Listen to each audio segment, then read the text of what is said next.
who he is, I don't know him personally. Right. I just know.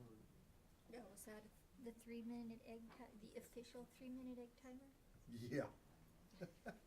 I don't think that's very accurate, but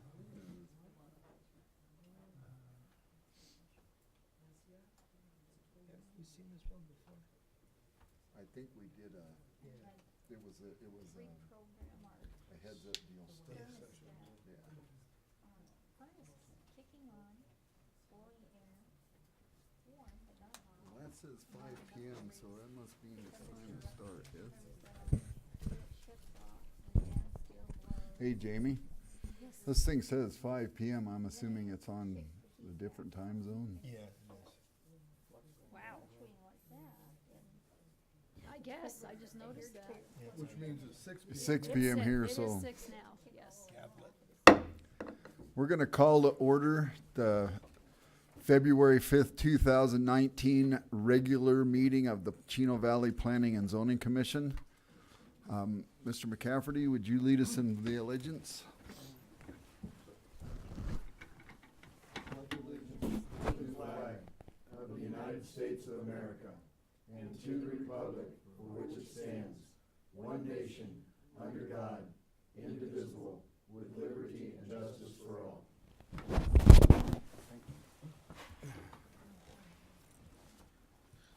Okay, can we have a roll call, please? You bet. We'll start with Commissioner Armstrong, Here. Commissioner, alternate Commissioner Geary, Here. Commissioner McCafferty, Here. Commissioner Switzer, Here. Commissioner Metters, Here. Vice Mayor Pasiak, Here. and Chair Merritt. Here.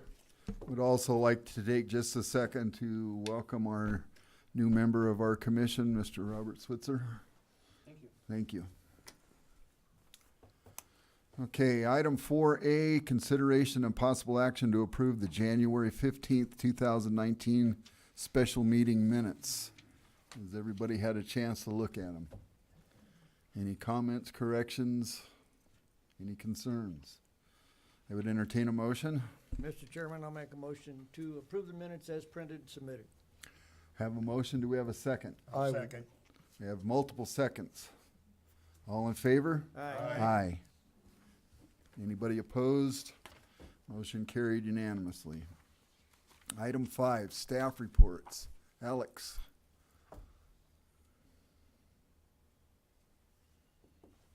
Chair Commissioners, good evening. Good evening. So, as you guys know, we had a training for the Planning and Zoning Commission, second to the last week of January. Those commissioners that weren't able to attend for whatever circumstances, that training video is uploaded to the Town of Chino Valley page on YouTube. So if you want to go back and just review it, or for the first time, if you want to go back. Once we get the new Development Service Director who will be coming in, give or take by the end of March, we're going to make it more of a habit to have these trainings probably every other month with the commissioners, just to keep you guys up to date. Thank you, that'd be helpful. Other than that, next month, we don't have any action items for P&Z for March. We do have a study session item we want to bring before you, the commission, before we actually bring it in and make a recommendation. So that's something that we're going to do next month. That'll be on the regular meeting agenda. It will. It'll be as a non-discussion item, though. And just to give you some insight, staff has been working to adopt a new zoning district for the business park and Old Home Manor, and that's something that we've been working on through some groups and going back and forth, throwing some ideas out there, and we're finally going to start the initiation process for that. All right, thank you. Okay, moving forward, we're going to go to item 6A, consideration of possible action to approve ordinance 2019-865 to rezone 2.5 acres of real property located approximately 0.25 miles east of the southeast corner of East Center Street and South State Route 89 from SR 2.5, which is single-family residential 2.5 acre minimum zoning district, to MR-1, multiple family residential 1 acre minimum zoning district. Assessor parcel number 306-29-002N as in Nancy. Alex. Commission, please ignore that image. I forgot to replace that image up there. That's not the property. Okay. But this is the Center Street duplex project that was presented to a planning and zoning commission. Probably February of last year. We're going on almost a year that the commission was presented this item as a study session item. It went before council late November as a study session item as well. And based on those comments that the applicant received from both commissioners and council, they went back and made a few modifications to the site plan that was attached to the staff report. But the applicant is, the subject property is located, give or take, a quarter of a mile east of the southeast corner of State Route 89 and Center Street. As you can see here, it's located directly south of the high school and Chino Valley School District. Further towards the highways where you see most of the commercial properties. Surrounding the subject property are either medium density residential or low density residential. Those low density residentials are directly south. Here and here are the ones that have the ag zoning district. These properties here are more, like I said, more of the medium density residential based on the zoning district that is classified with the property. The subject property itself is within the SR 2.5 zoning district. Acreage on the property, 2.8. The land use designation of the property is commercial multifamily residential. That's the land use designation from the general plan. The property is currently vacant as we speak.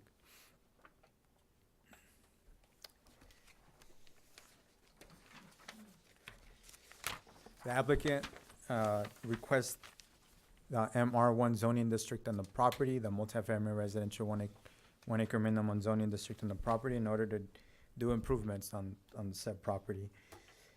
Some of the revisions that were made based on the comments, again, that were received by the commission and the council was the driveways on the property, and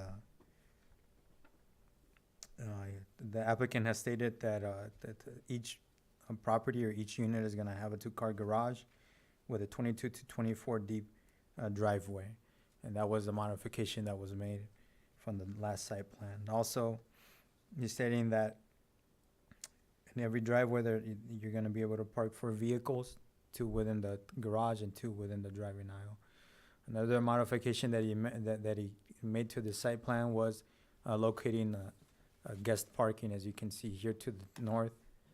He has located some guest parking. Our code really doesn't require guest parking for duplexes. The only part that it states is when it comes to apartment complexes is when we start getting into guest parking. So this is a courtesy that was made by the applicant.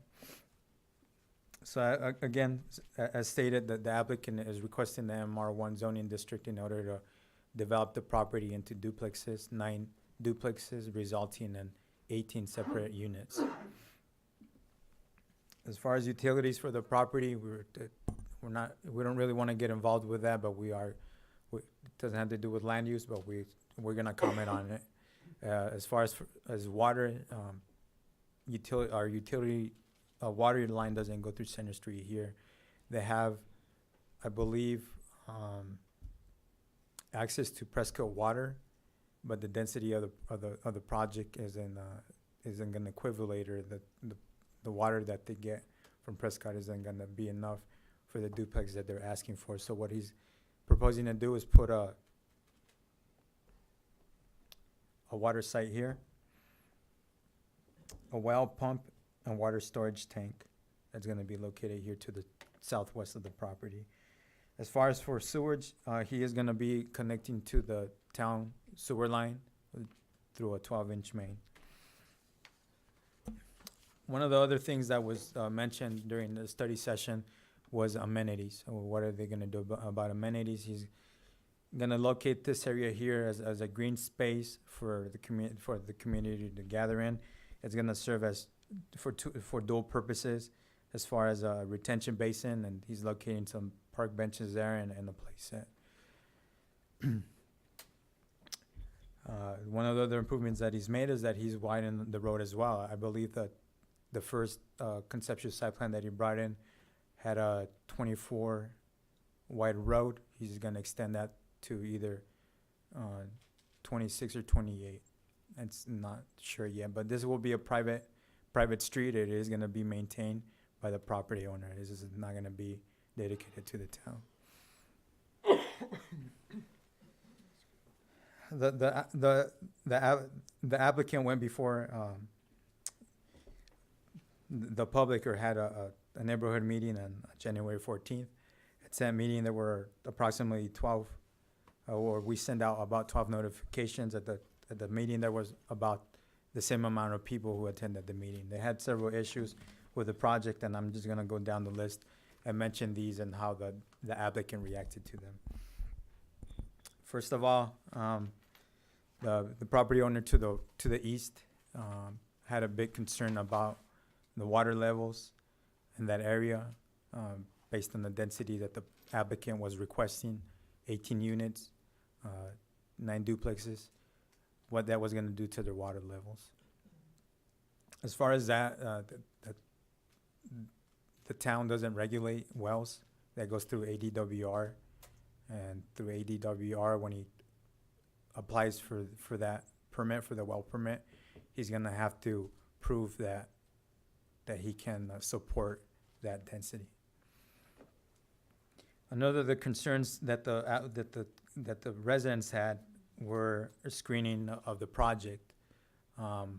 As you saw on the conceptual site plan that he first submitted, he had located on the east property line and on the west property line a chain link fence. Through conversations that the applicant had with the property owners, they decided on a block wall, that he will locate a block wall on the east and the west, and we'll talk further about that when we get to the recommendations. And the density, the applicant was requesting not actually the density that he's allowed, and we'll further discuss that as well, but they wanted some type of assurance that he was only gonna come in and locate 18 units on the property. With the zoning district, if the commission makes a recommendation and town accepts that recommendation and rezones his property, he's allowed a higher density than what he's requesting. So that's something that the property owners had a concern about. How were they assured that the density that he's proposing is gonna be what actually goes there, and he's not gonna increase the density based on what he's allowed? Staff had some discussions with the applicant about that, and again, we'll further discuss that during the recommendation. This is a landscaping plan, a conceptual landscaping plan that the applicant submitted. As you see here, he's locating landscaping all around the perimeter of the property on all sides. So that's gonna serve as an additional buffer to the adjacent properties. And here's a conceptual site elevation plan of what the duplexes might look like based on the design. It's just a zoning map stating that the type of zoning that are within the subject property and the surrounding properties. As you see here, we see a lot of ag zoning districts, or a lot of agriculture properties. That's not to say that these are actually 5-acre minimum. A lot of these are legal non-conforming lots that have less than 5 acres. For instance, this site right here and some of the sites to the south. So because they have this ag zoning district doesn't mean that they're large properties or they're have a lower density. So based on the findings, again, a lot of the issues that the citizens brought was why the density and why in this location. Those commissioners that were able to read the staff report and based on our findings, staff has stated that this is an area that slowly is encroaching within the higher density land uses or the zoning districts. And we put into, for example, we put 3 examples of the high density that's within that general area. We'll start from the oldest to the newest. So I believe we have Granite Creek Apartments south of here, or sorry, north of here, south of here, south of this location, directly south. This location is approximately 3.8 acres, and within those 3.8 acres, they have 31 units. So we're estimating 8.1 units per acre. So that's density within this location here. Further south, we have Pueblo del Centro, which is more of a similar project than the applicant is requesting, which is duplexes. This property actually has 2 triplexes and 4 duplexes, which amount to 16 units within the 1.7 acres. That's 9.4 units per acre. And Town Center, which is a project that came before Planning and Zoning and Commission 2 years ago, 2017. As you recall, it was a mixed use of assisted living, park models, and an RV park. And this project is a higher density, was approved for, where am I at? 200 units within 13.5 acres, or 13 units per acre. So in total, it was 200 units. And we have Center Street Duplex again, which is the application that we're presenting before the commission, which is 2.8 acre lot. They're requesting 18 units. That's 6.3 units per acres. So this type of project is similar to the other projects that have been within this area.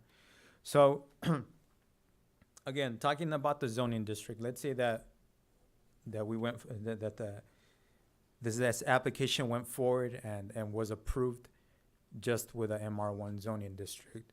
That means that the property owner would be allowed 14.5 units per acre, or 1 acre, or 1 unit will cover about 13,000 square feet. So again, they're allowed a higher base or a higher density, but that's not what he's requesting.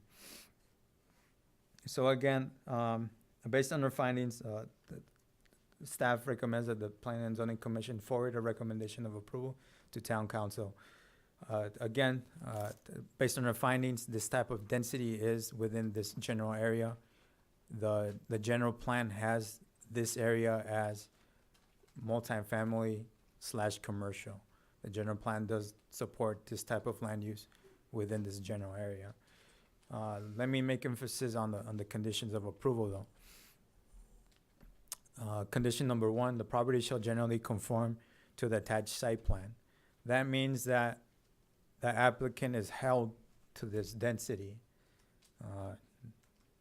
So if he wanted to come in, if he wanted to put more units within this project, that means that he would have to come back through the same process and amend the ordinance.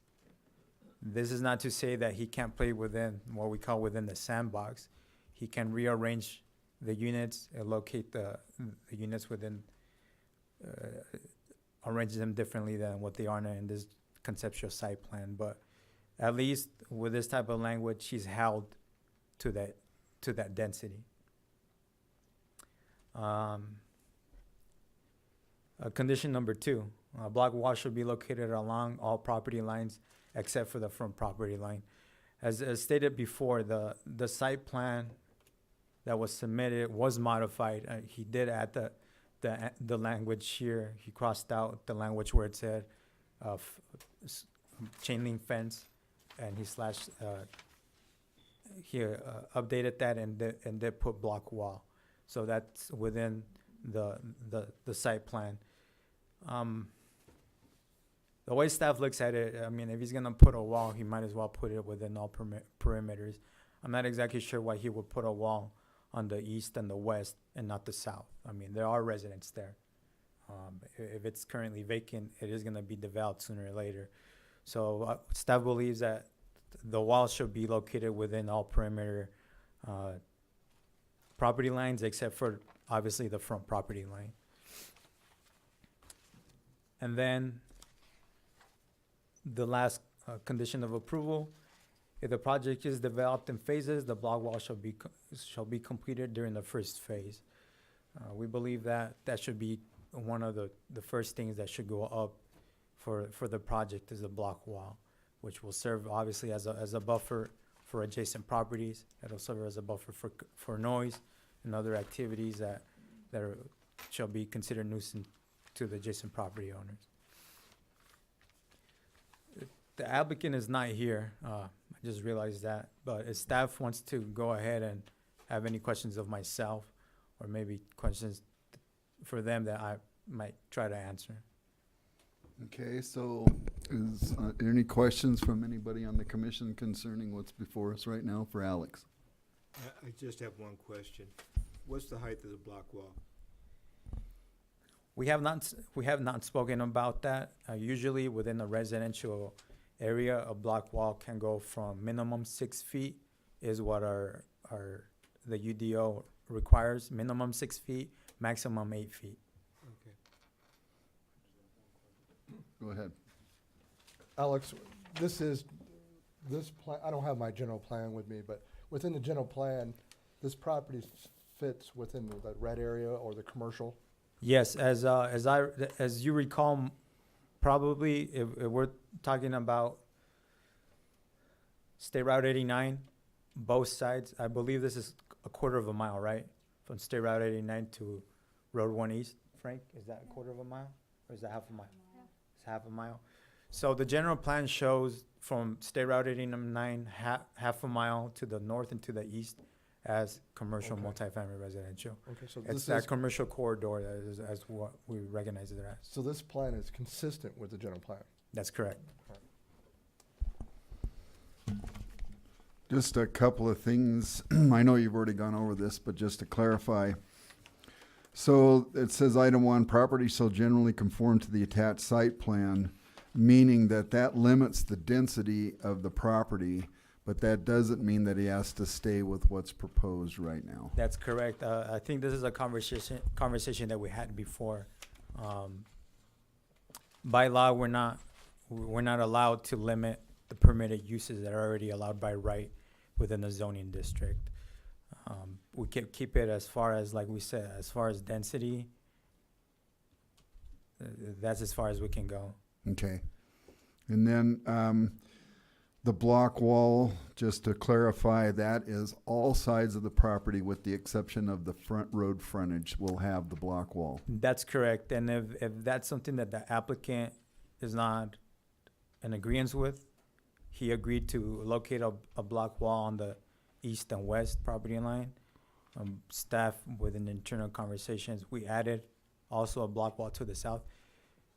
If he doesn't agree with that, he can debate that and try to justify that in front of council, and either council will decide to take that condition out or leave it. Okay, so one of the concerns from the commission was the height of the block wall, so maybe we could add some wordage to that, or if it's a minimum of 6 feet, to me, that seems pretty adequate. Yes, if he has if there's any issues with the height of the block wall, we would have to take a different approach, which would be a PDA. Right. Planned area development that would deviate from the development standards. The development standards now request minimum 6 feet, maximum 8 feet. Right, okay. Yeah. And then, of course, the item 3, if the project is developed in phases, the block wall shall be completed during the first phase, which assures us that the block wall is gonna get built. Exactly. That means that when the first building permit is submitted, staff is gonna make sure that the black wall is up there before we approve that building permit. That'll be done at a staff level. So that even if only one duplex unit is done, the wall will be there no matter what. That's correct. Okay. All right, anybody have any questions, any That's- concerns? Again, that's if it's done in phases. I'm not exactly sure how the applicant is thinking of approaching the development, but that's gonna be, if he does it in phases, we want that block wall to go up first. And if he's not, it's gonna get done anyways, right as the project is Exactly. built out, so. Either way, it's gonna be the block wall first. Okay, good. Thank you, Alex. I got one more question here. Again, the way you look at it is, if it was a subdivision or any type of project, all the improvements will be done first, meaning the streets, the landscaping, the wall. Right. Says one of the concerns the neighbors had was to the east, that there was a little stream there for water runoff. Yeah, as you, Is that flowing to the retention basin or away from the retention basin? I'm not exactly sure. That's not a zoning issue. We haven't gone into that. The Flood control? that will manage be let's leave it as this. That will be done at a staff level. They will need to make sure that whatever runoff in their property is maintained within their property. And Frank,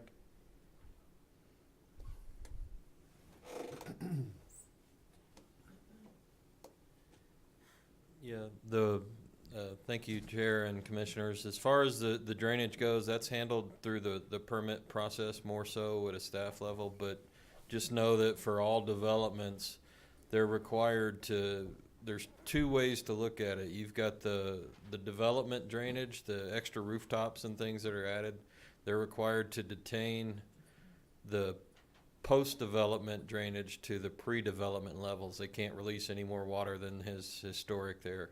And also any off-site water that comes through that property, like any streams or washes that are there naturally, they have to accept that water and release that water at historic rates and locations so that they don't impact the adjacent property owner. That's pretty much state law. So we handle that through the permitting and approval process of the development. Just a little more information, that work is all handled through a civil engineer, which is who drew these preliminary drawings, am I correct? Right, we'll require drainage plans from a licensed engineer to Okay. verify all that. Commissioner Switzer, you had a question? Yeah, the owner is gonna privately own and maintain the streets. Does that include the well system? that's correct. Is there an HOA associated with the development? I'm not exactly sure at this point, but it will be owned and maintained by the property owner. I believe he's gonna own the property. He's gonna rent out the units. I believe so, but don't take that as So that- doctrine. Landscaping, well system, the whole thing. Yeah, he's gonna maintain all that. It'll be maintained by the property owner. And then the well and the water system, that's not under the purview of the zoning commission No, anyways. like I said, that would all be permitted through the ADWR, and then there would be, they will be the ones that regulate it and justify it, or they will conclude if his density will support the water that he's taking out of the ground. Thank you, sir. Anybody else? Okay, I'm gonna open up the public portion of this meeting. This time is for the public to come up and speak on this item. You have 3 minutes. Please be concise and polite. State your name. And raise your hand so I can pick you. My name is Ronnie Bunker. I own the property just to the west. So he will abut me on two sides. The question was asked about the flood. Ma'am, you have to stay up at the podium so they can hear you. Jamie, would you like to pass that around? So I have a map of the drainage that goes across that property.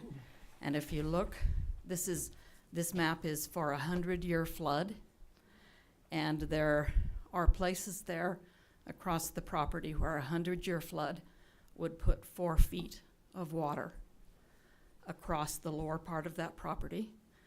And the culverts on Center Street will not handle that volume, so water backs up also. So that's a real issue in my mind as to the suitability of this property for that density. I realize we're in a drought period, but that's not always going to be the case. The density is quite a bit more than anything in the immediate neighborhood. And that's exacerbated by the fact that it's going to be rentals rather than single-family homes. So that's going to make quite a change in our neighborhood. I'm not quite sure what I heard about whether he's locked into this density of the 18 units. It sounds like he could build 4 or 5 units and then come back to the council and ask for more density in the other units. 2-story or something like that.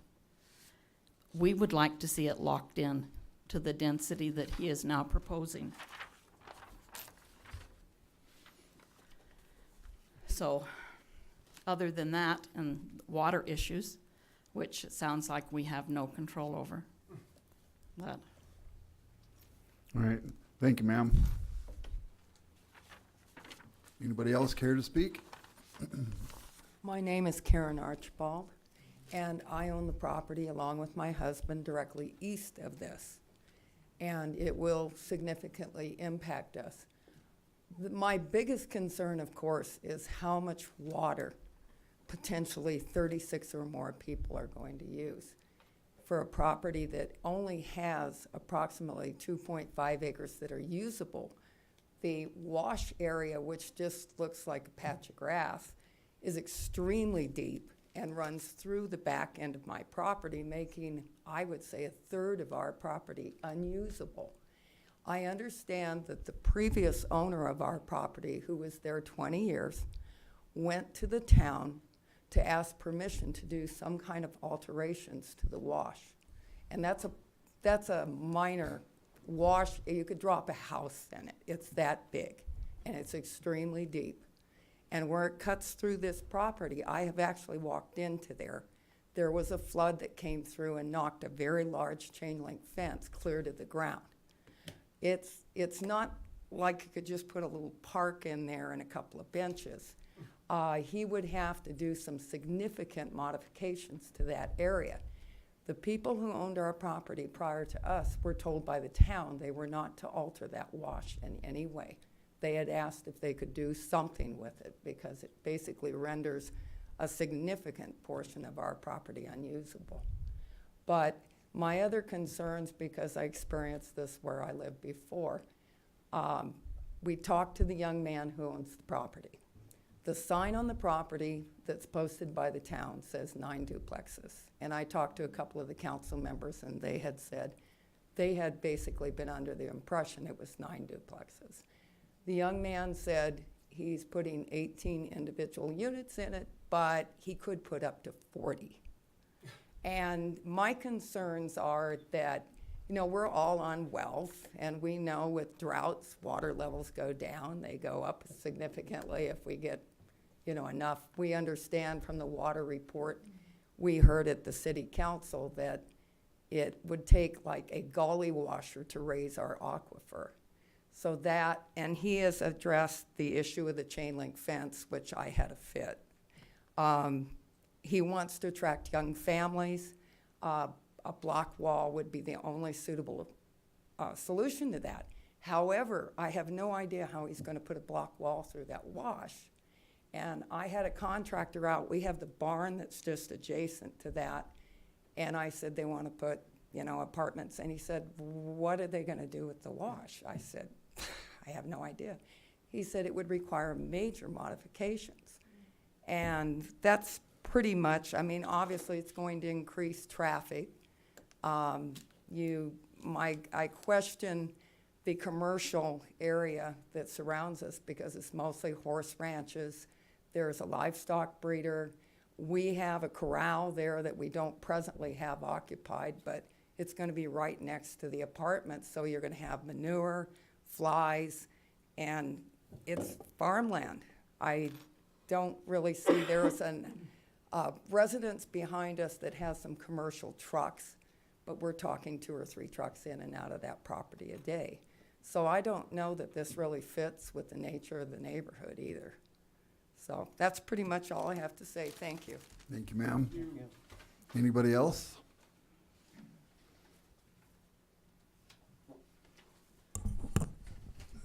My name is Jim Clark. I live on 1 East and Center Street, just to the east of the property, or to the east of the barn.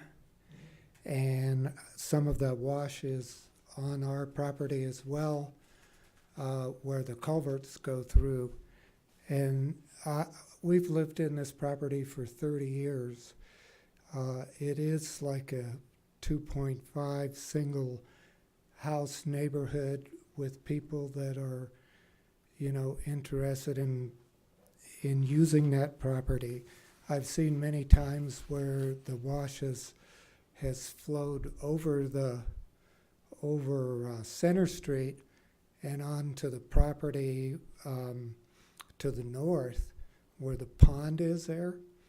And that property, when it floods and backs up by us, that property really, really gets it, and it's a significant thing for them. Plus the culverts, you know, they just plug up, because if there's a very big rain, then it carries branches, you know, from the wash and just blocks the culverts, so it raises up. I would mention, you know, at the city council meeting, and I guess water is something we're not supposed to think about, but I just had a pump replaced on my well, and it has gone down 15 feet in approximately 14 years since the last time that I replaced it. And at the city council meeting, we were told, well, we shouldn't worry about water because Prescott is the one that's taken all the water. And I agree, but from my point of view, I have to subtract what Prescott's taking plus what anybody else is taking. And the excuse is given that this is agricultural and they use so much more in agricultural. Well, I've lived there for 30 years and this well that's never been used. So whatever you subtract from our water basin, it's a new usage.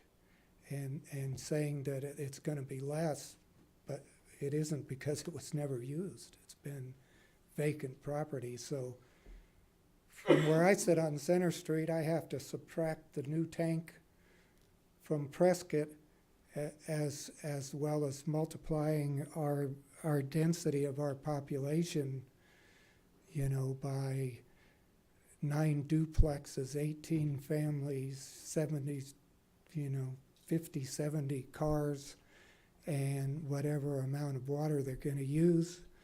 The water, Prescott water that goes down Center Street is a high pressure water pipe. So it's all very vague, you know, it sounds fine. We just don't worry about it. We'll get Prescott water and we'll use the well and everything will be fine. Well, I mean, we're in trouble with water in Chino Valley. We all know that.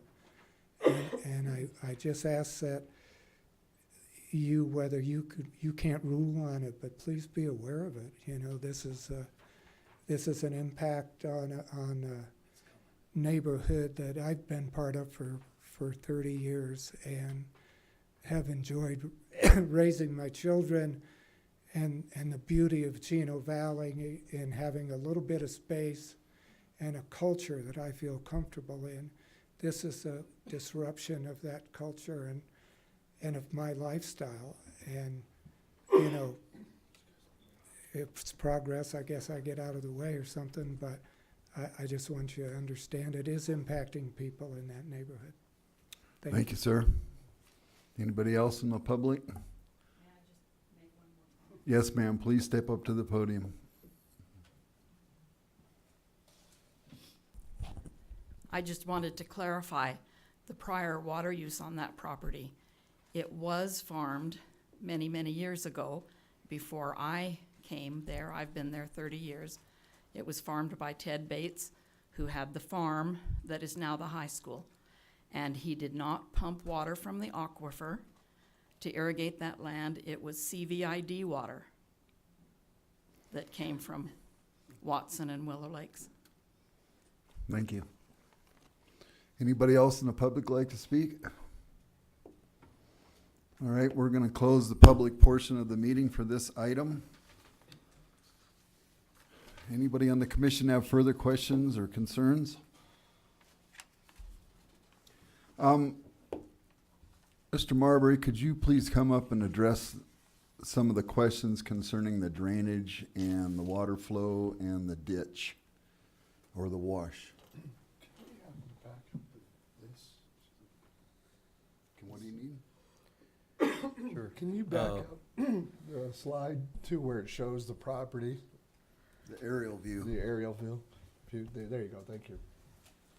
Okay, Mr. Chair and Commission, I wasn't privy to that document, so I'm not sure what that one that was passed around is.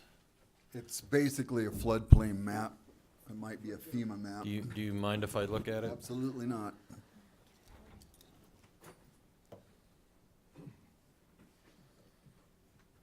I have a feeling I know what it is. Okay.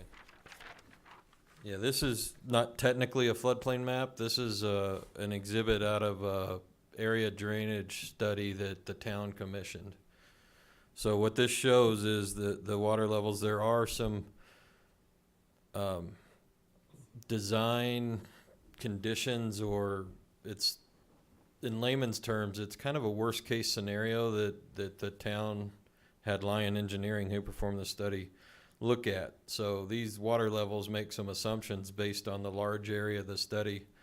So what will happen is when an engineer does a tighter study of a development, it may change those levels slightly. Just want to let you know, but it's a pretty good measure and a good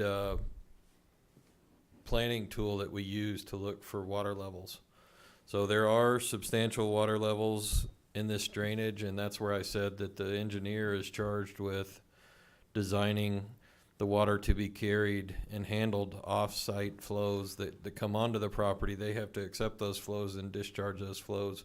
It's not up to me as a town engineer to tell him what he can propose, but it's my job to review that and make sure that he does handle those flows. And if it's expensive for him to do it, that's a development and business decision they make. But it's my charge to make sure that these flows, especially based on this document, their numbers are probably going to be pretty close to this document. So that's what I'll look for on that. And if it's a large pipe system or something like that, that's up to them to figure out. Or if they want to cut the units out and allow it to be natural, if they think it's too expensive as they go through the development process. That's just decisions they make as the developer that we review, but we leave them up to their means and methods to make those decisions. So just a little more clarification. So they're able to modify the drainage wash areas in there to suit their needs, provided the engineer can prove that it's a suitable modification for the property. Is that correct? Right, and it does not adversely impact the adjoining properties. Right, and keeping with the rule of it goes out at the same place, comes in at the same place, and at the volume that it always has. Right, the key words in most of the laws that we look at are natural and historic. You maintain the natural and historic flows through there. So exactly what that entails depends on who proposes what measures. So, is there any part of this property that's in the FEMA floodplain area? I would need to research that to give you a solid answer. I'm not positive on that, but we will look at that as part of the review process for sure. And if it is in the floodplain, there's very strict and stiff regulations on what you can and cannot do in that floodplain. Right, even if it's not based on some of these documents like this the Area Drainage Master Study, they're handled very similar to if they are in a FEMA floodplain, such as foundation designs and openings and foundations to carry water and that sort of thing. It's very similar, except you don't actually apply for the FEMA certificates. Thank you very much. I have one other comment. Thank you. When they develop this, they will have to have an elevation for the habitable space on the properties. Correct. Okay. That's all part of it. Okay, so if the plan says there's gonna be a foot of water, they have to have the livable elevation above that foot. A foot above the base flood elevation Right. is what our code calls for. Right, okay. Just And they will wanted, need to establish that base flood elevation as part of their drainage plan. okay. I just wanted to clarify that. Thank you.